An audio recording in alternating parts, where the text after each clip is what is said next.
बड़े लोग भी कभी कभी बहुत बचकाने सवाल करते हैं, जैसे कि भगवत गीता को पढ़ने की सही उम्र क्या है।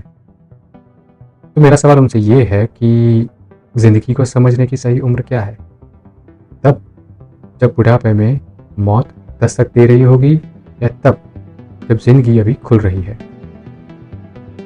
श्री कृष्ण ने जो जीवन दिया है उसी को वो कैसे जीना है वो सिखाया है भगवत गीता में।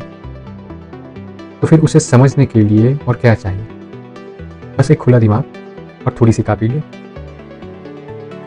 मेरे हिसाब से 15 साल की उम्र के ऊपर कोई भी लड़का या लड़की जो जीवन को समझना चाहता है वो गीता पढ़ सकता है। बल्कि केवल पढ़ ही नहीं सकता, उसे समझ भी सकता है अगर अच्छे तरीके से समझाया जाए।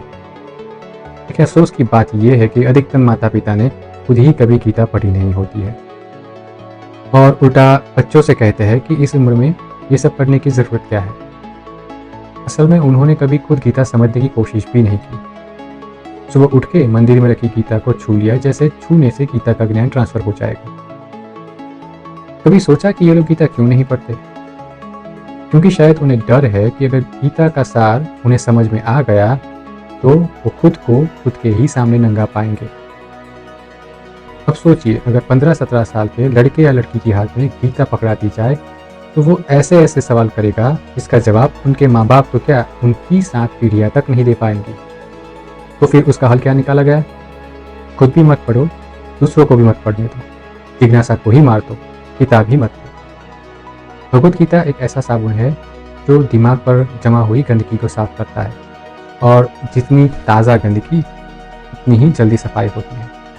लेकिन जब 60, 70, 80 की साल में सालों से जमे हुए अहंकार, डर, मान्यताओं दिमाग की जब परत बन चुके होते हैं तो वो गंदगी तो भगवान श्री कृष्ण भी खुद साफ नहीं कर सकते।